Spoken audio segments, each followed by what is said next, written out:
ایک خاموش بچہ جسے اسکول کی سیڑھیوں سے دھکا دے کر لہولہان کر دیا گیا تھا، آج وہی بچہ پوری انسانیت کو زمین سے اٹھا کر مریخ تک لے جانے کی تیاری کر رہا ہے۔ ایک ایسا شخص جو بیک وقت الیکٹرک گاڑیاں بنا رہا ہے، انسانوں کے دماغ میں چپ لگا رہا ہے اور دنیا کی سب سے بڑی طاقتوں کی سیاست کا رخ موڑ رہا ہے۔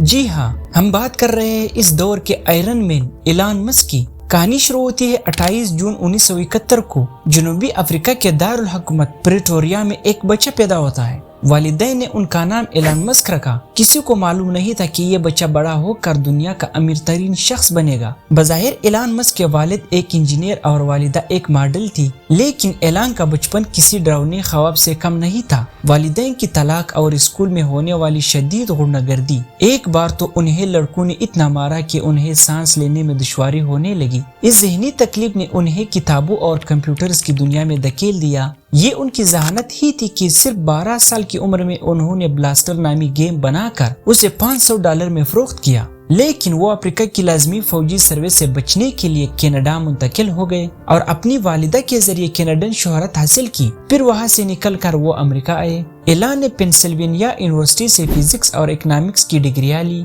پھر اسٹینفورڈ میں PhD کے لیے داخلہ لیا، لیکن صرف 2 دن بعد چھوڑ دیا۔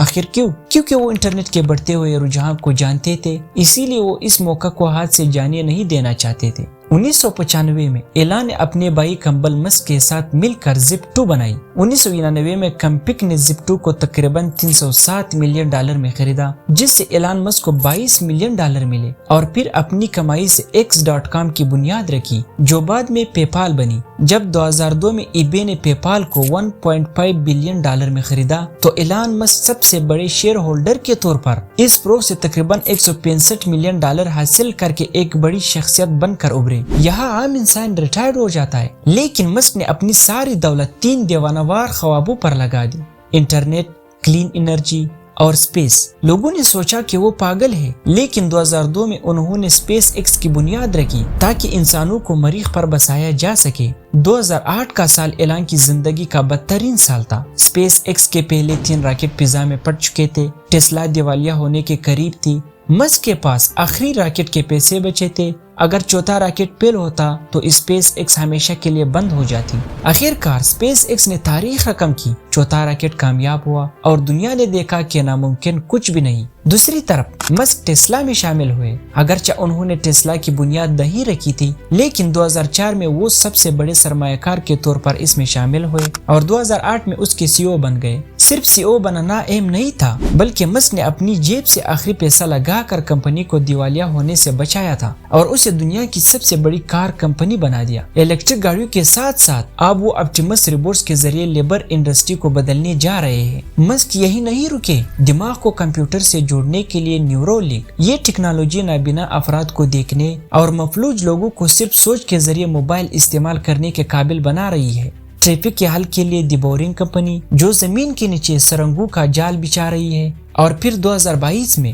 $44 بلین کی بھاری رقم سے ٹویٹر کو خریدا تاکہ اسے ایک ایوری تھنگ ایپ بنا سکے جو پیغام رسانی، سوشل میڈیا اور مالیاتی خدمات کو یکجا کرے۔ اس کے علاوہ 2005 میں مسک نے اسٹار لنک کی بنیاد رکھی۔ یہ اسپیس ایکس کا ایک ذیلی منصوبہ ہے جو سیٹلائٹ کے ذریعے دنیا بھر میں تیز ترین انٹرنیٹ فراہم کرتا ہے۔ سیاسی میدان میں بھی ان کا کردار اہم رہا۔ گزشتہ سال 2024 میں امریکی الیکشن میں وہ متحرک رہے، حکومتی کارکردگی کے لیے بنائے گئے محکمے DOGE کی سربراہی کی، اور اگرچہ وہ مئی 2025 میں اس عہدے سے الگ ہو گئے، لیکن ان کا اثر و رسوخ آج بھی برقرار ہے۔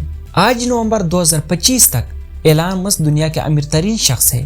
12 بچوں کے باپ، ہفتے میں 100 گھنٹے کام کرنے والی جنونی اور مریخ پر مرنے کی خواہش رکھنے والے ایلان مسک یہ ثابت کرتے ہیں کہ اگر ارادہ پکا ہو تو ناممکن کچھ بھی نہیں۔ آپ کے خیال میں کیا ایلان مسک واقعی 2026 کے آخر تک انسانوں کو مریخ پر بیچ پائیں گے؟